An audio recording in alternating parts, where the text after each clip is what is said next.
Hello दोस्तों, आज मैं स्टार्ट कर रहा हूँ इतिहास, जिसमें हम हड़प्पा सभ्यता के बारे में पढ़ेंगे। अगर हड़प्पा से क्वेश्चन आता भी है तो दो तरह से पूछे जाएंगे दोस्तों। अगर हड़प्पा से क्वेश्चन आता है तो दो तरह से क्वेश्चन पूछे जाएंगे। ठीक, पहला कॉन्सेप्ट और सेकेंड फैक्ट। ठीक दोस्तों, हड़प्पा सभ्यता से अगर क्वेश्चन पूछे जाते हैं तो कॉन्सेप्ट के बारे में पूछेंगे कि आपका कॉन्सेप्ट कितना है हड़प्पा सभ्यता के बारे में, और दूसरा है फैक्ट। ठीक, तो सबसे पहले हम देखते हैं दोस्तों कॉन्सेप्ट के बारे में। ठीक, सबसे पहले हम स्टार्ट करते हैं इसके कॉन्सेप्ट के बारे में, फिर उसके बाद में हम लोग फैक्ट के बारे में पढ़ेंगे। ठीक दोस्तों, ये जो हड़प्पा सभ्यता है दोस्तों, ये स्टोरी है, कहानियाँ हैं अपनी ही जैसे समाज की।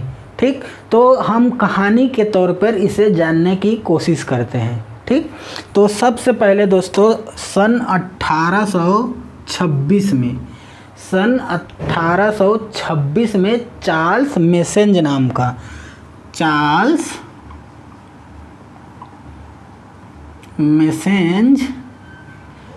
नाम का जो ब्रिटिश था, चार्ल्स मैसन ने ये ध्यान दिया कि दोस्तों हड़प्पा सभ्यता जहाँ पे मिला गया है वहाँ के आसपास के लोग घर बनाने के लिए ईंटें निकालते थे।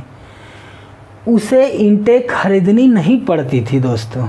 ठीक, लेकिन इसे देखने के बाद में ईंटें निकालते थे आसपास के लोग, लेकिन ये चार्ल्स मैसेंज उसे अनदेखा कर दिया। कब दोस्तों? 1826 को। फिर सेकंड में जब दूसरी बार 1853 से 1856 में, 1853 से सन 1856 में। ठीक दोस्तों, ये वो दौर था जिस दौर में हमारे रेलवे ट्रैक बिछे गए हैं दोस्तों। ठीक, पहला रेलवे ट्रैक मुंबई से थाने 34 किलोमीटर बिछाया गया था, जिसमें दोस्तों मुंबई से थाने सन 1853 में। ठीक, तो ये उसी का दौर था जब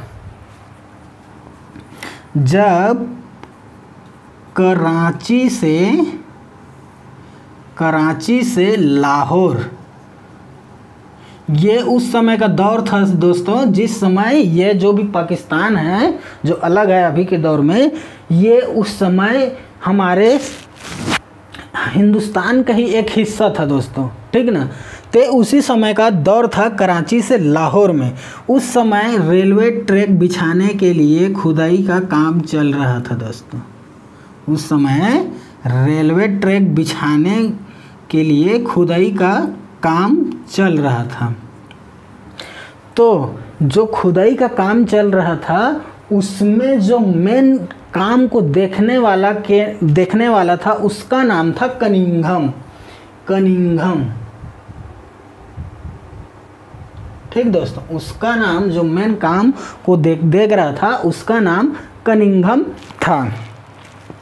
ठीक, इसके एक भाई था दोस्तों, इस कनिंघम का एक भाई था ब्रटन बंधु,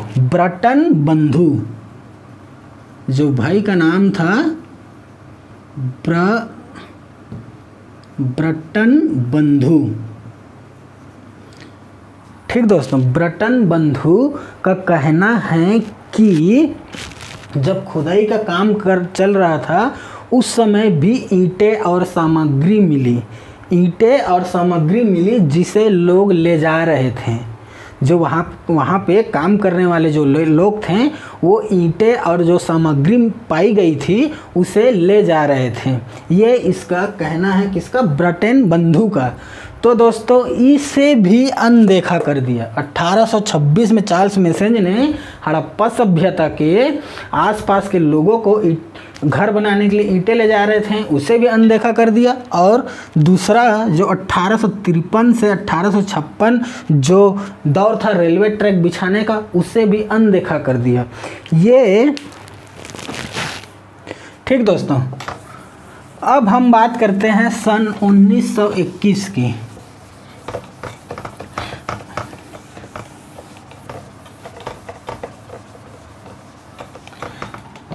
सन 1921 में दोस्तों, तीसरा सन 1921 में जॉन मार्शल के नेतृत्व में, जॉन मार्शल जो था, जॉन मार्शल के नेतृत्व में दयाराम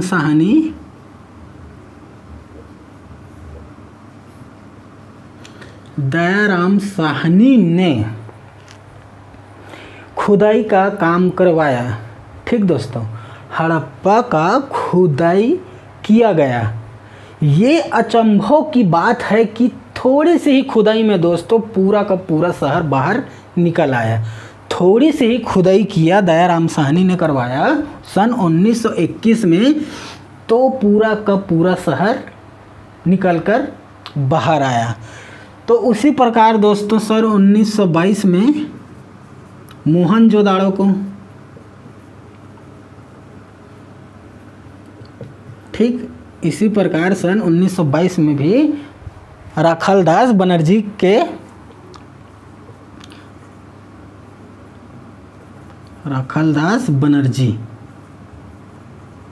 बनर्जी ने इसे खुदवाई करवाया था दोस्तों। ठीक, तो सन 1921 में जॉन मार्शल के नेतृत्व में दयाराम साहनी ने खुदवाई करवाया, तो पूरा का पूरा शहर उभर के आ गया दोस्तों। ठीक, तो दोस्तों हम हड़प्पा सभ्यता के बारे में इसलिए पढ़ रहे हैं क्योंकि इसका नगर नियोजन जो है वो बहुत इम्पोर्टेंट है। इसका नगर नियोजन, शहरीकरण जो है और नगर नियोजन जो है इसका बहुत इम्पोर्टेंट है, जो आज तक हम लोग नहीं कर पाए दोस्तों। ये हड़प्पा सभ्यता में ऐसे ऐसे संस्कृति, ऐसे ऐसे नगर नियोजन है दोस्तों, शहरीकरण है, ये उसके बारे में देखेंगे। और दूसरा है इसका जल निकाय दोस्तों, इसके बारे में पढ़ेंगे। ठीक, तो चलिए स्टार्ट करते हैं। हड़प्पा सभ्यता में दोस्तों 2 प्रकार का टीला पाया गया। ठीक, हड़प्पा सभ्यता में 2 प्रकार का टीला देखा गया। ध्यान से समझिएगा दोस्तों, 2 प्रकार का टीला देखा गया।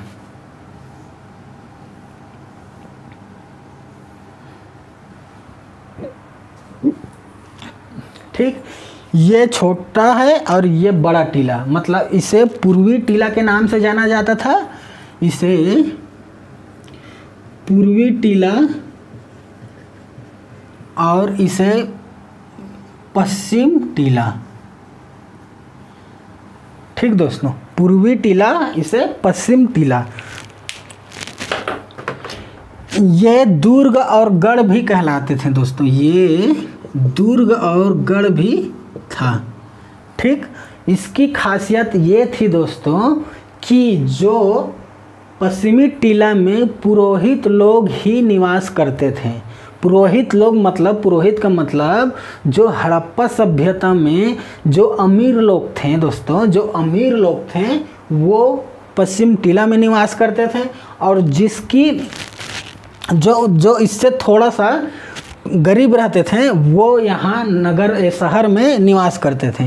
तो ये यहाँ ये शहर था दोस्तों। ठीक, लेकिन जो पश्चिमी टीला था केवल पुरोहित लोग ही यहाँ पे निवास करते थे। कम से कम 35 से 40 हज़ार लोग, 35 से 40 हज़ार लोग इस शहर में रहते थे। इसकी सबसे बड़ी खासियत क्या है, जो टीला है दोस्तों ये 3 प्रकार से दीवालों से घिरा हुआ था दोस्तों, कुछ इस तरह। जो टीला था पश्चिमी टीला, ये थोड़ा ऊपर में था दोस्तों और ये नीचे में, इसलिए क्योंकि अगर किसी भी प्रकार से कोई आक्रमण करता है तो पहले यहाँ पे करेगा, उसके बाद यहाँ करेगा, या तो किसी भी प्रकार से बाढ़ आ जाने के कारण में पहले शहर डूबेगा, फिर उसके बाद में ये डूबेगा बोल के ये लोग अपने सोच से इसे बनाए थे दोस्तों। ये ज़्यादा हाइट ऊपर में था और ये नीचे में था। इसका मैं मैप आप लोग को दिखा दूंगा दोस्तों, ठीक है। तो इस प्रकार के था। इसकी जो खासियत थी, ये जो है बाहरी भाग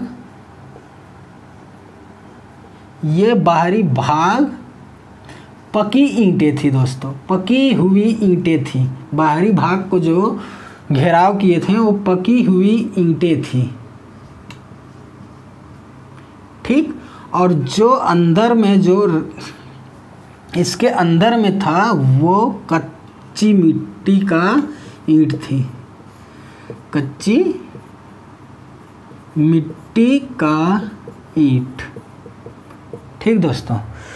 जो बाहरी भाग पकी हुई ईंटें थी और अंदरी भाग उसका कच्ची ईंट थी दोस्तों। तो ये हो गया उसका किस प्रकार से ये लोग रहते थे। अब देखते हैं दोस्तों इसका भौगोलिक विस्तार, ठीक। भौगोलिक विस्तार में जम्मू कश्मीर,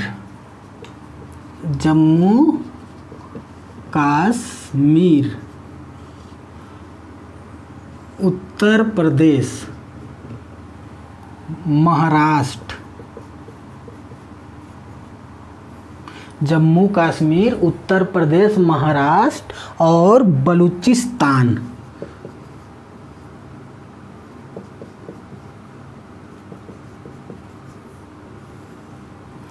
ठीक दोस्तों, बलूचिस्तान।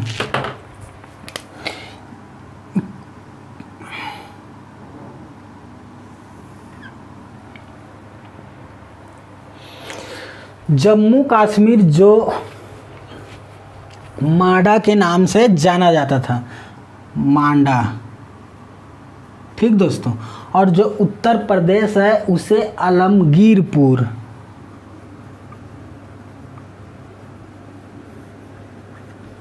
ठीक। महाराष्ट्र को दैमाबाद के नाम से जाना जाता था, महाराष्ट्र के दैमाबाद और बलूचिस्तान के सुतका गेंडोर, ठीक दोस्तों। ये उसका भौगोलिक विस्तार है। ये त्रिभुजा आकार में थी दोस्तों, कुछ इस प्रकार से इसका जो भौगोलिक विस्तार था त्रिभुजाकार था, ठीक।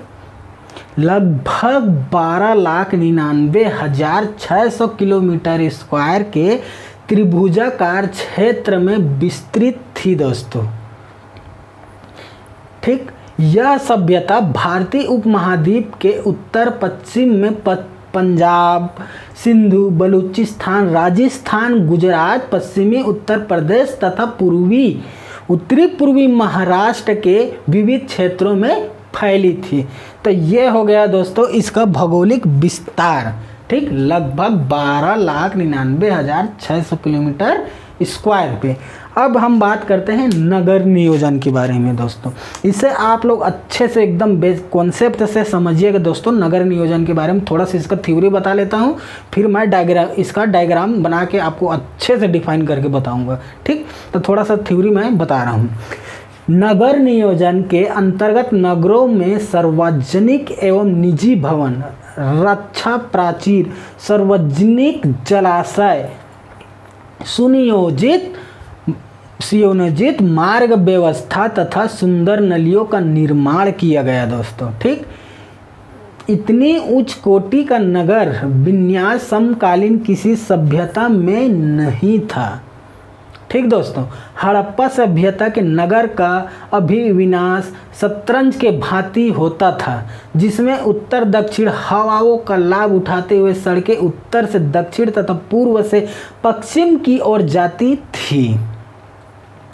इस प्रकार 4 सड़कें से घिरे आयताकार में आवासीय भवन एवं अन्य प्रकार के निर्माण किए। इनमें से अधिकांश भाग पूर्व एवं पश्चिम दिशा में स्थित थी। पश्चिम उपेक्षाकृत ऊंचे स्थान पे जो दुर्ग जो मैंने बताया दोस्तों ऊंचे स्थान पे था, जिनमें नगर के अधिकारी वर्ग निवास करते थे, मतलब पुरोहित जो अमीर वर्ग के लोग रहते थे। इसकी सड़क किस प्रकार की थी?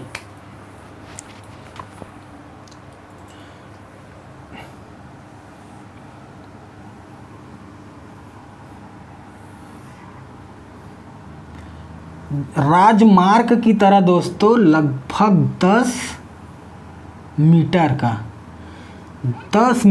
का राजमार्ग की तरह ये सड़कें जो मेन सड़क है ये था। फिर इसके बाद में कुछ इस तरह से सड़कें भी थी।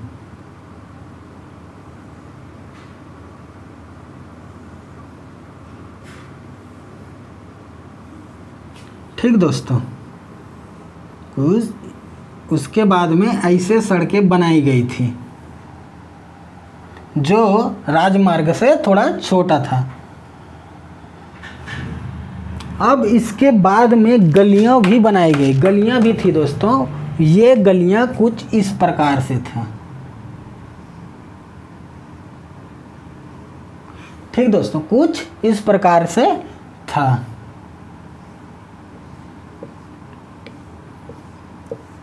ऐसे ही सेम आप लोग इस साइड भी बना लीजिएगा दोस्तों। ठीक, ये जो सड़कें थी ये 90 अंश समकोण पर काटती थी दोस्तों। ठीक, अब इसके बाद इसे और मैं इसके घर के बारे में अब बता रहा हूँ दोस्तों। ठीक ना, इसके बाद जो गलियां थी, गलियां को पहले देख लेते हैं। जो गलियां थी वो किस प्रकार की थी?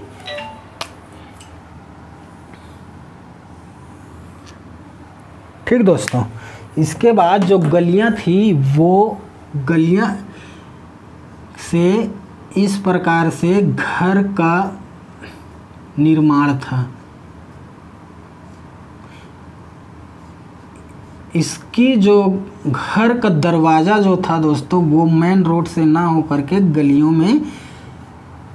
गली में था दोस्तों। इसका जो घर का दरवाज़ा जो है मेन रोड से ना होकर ये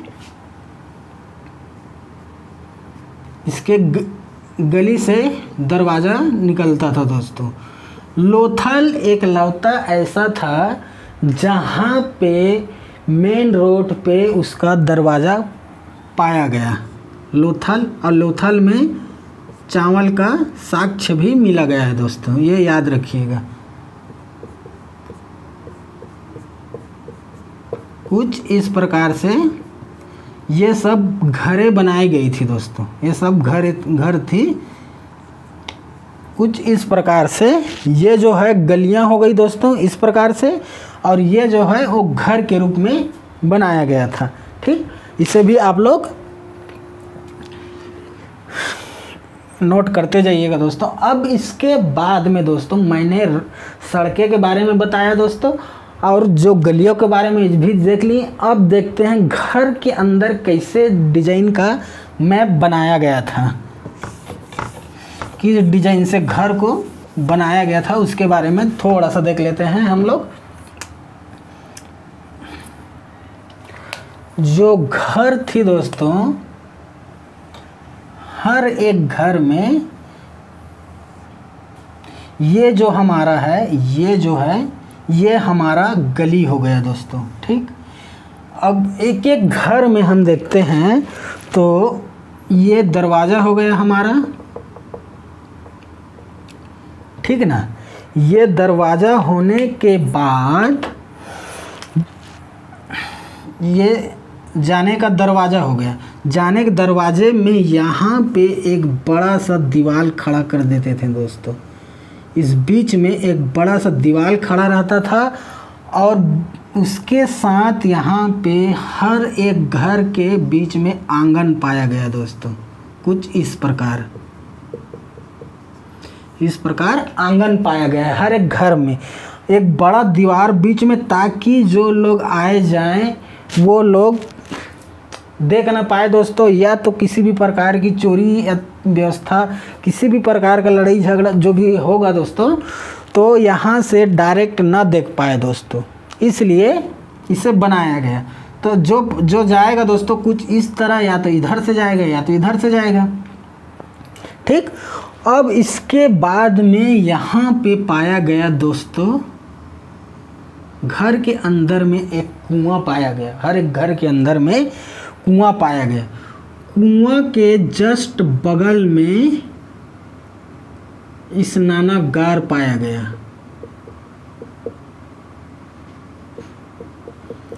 कुआं के जस्ट बगल में स्नानागार, और स्नानागार के जस्ट बगल में रसोई घर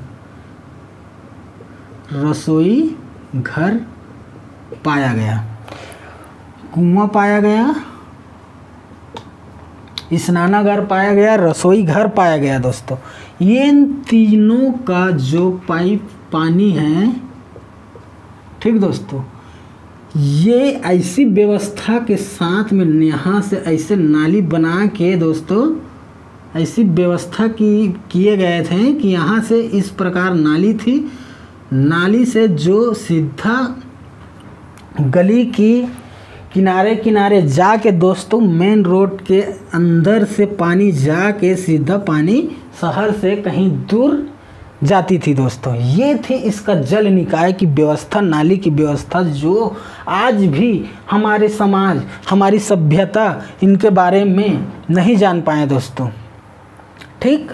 और इसके साथ साथ में दोस्तों कुछ इस प्रकार से फिर आंगन के बाद में इस प्रकार से रूम पाया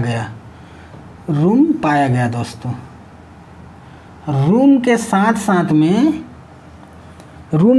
साथ में यहाँ पे इस किनारे सीढ़ी पाई गई, ईंट का बना सीढ़ी पाया गया दोस्तों, ठीक। ईंट का बना सीढ़ी पाया गया। तो सीढ़ी पाने से हमें ये ज्ञात होता है कि जो घर थी वो 2 मंजिले थी, ठीक है दोस्तों। सोचे उस ज़माना हड़प्पा सभ्यता में जो घर बनी थी वो 2 मंजिले की घर थी। तो ये इसका दोस्तों है घर का एक स्ट्रक्चर। ये किसी ने नहीं बताता दोस्तों, आप लोग इसे अच्छे से समझिए और अच्छे से नोट करते जाइएगा दोस्तों, ठीक ना। ये हो गया घर का स्ट्रक्चर। अब अगला हम देखते हैं स्नानागार के बारे में, ठीक।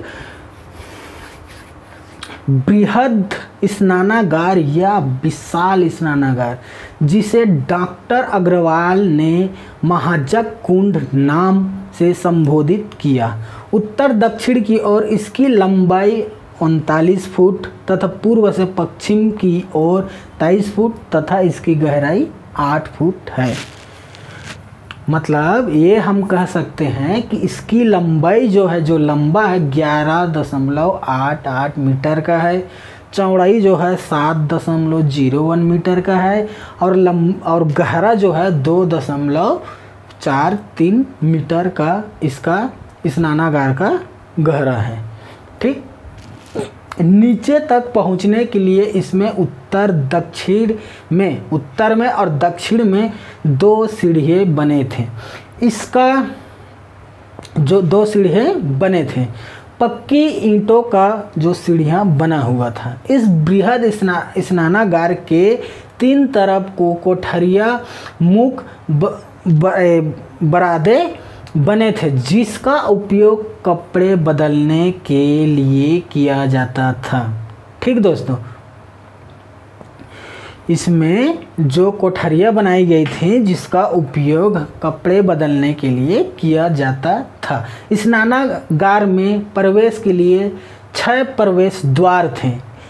स्थान स्थान पर लगे नलों के द्वारा संभवतः शीतकाल में कमरों को भी गर्म किया जाता था। शीतकाल में कमरे को गर्म करते थे दोस्तों। सोचिए, जो आज भी हमारे ज़माने में हम लोग जब तक एसी या तो कूलर का यूज नहीं करेंगे तब तक गर्म ठंडा रूम नहीं होगा, लेकिन ये लोग अपने प्राकृतिक वातावरणों से लेकर कमरे को गर्म करते थे दोस्तों और ठंडा भी रखते थे।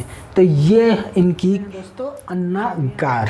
मोहनजोदाड़ो तथा हड़प्पा के बड़े धन्यगार भी उल्लेखनीय हैं। पहले इसे स्नानागार का ही भाग माना जाता था, अन्नागार को स्नानागार के भाग माना जाता था, किंतु 1950 में उत्खननों के पश्चात यह ज्ञात हुआ कि ये अवशेष एक विशाल अन्नागार के हैं।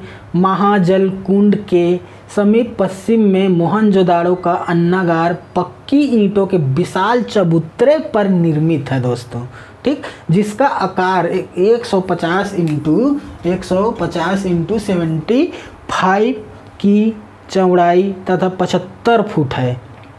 अच्छा सॉरी दोस्तों, 150 इंटू 75 पूर्व से पश्चिम लंबाई 150 फुट तथा उत्तर से दक्षिण 75 फुट का था दोस्तों।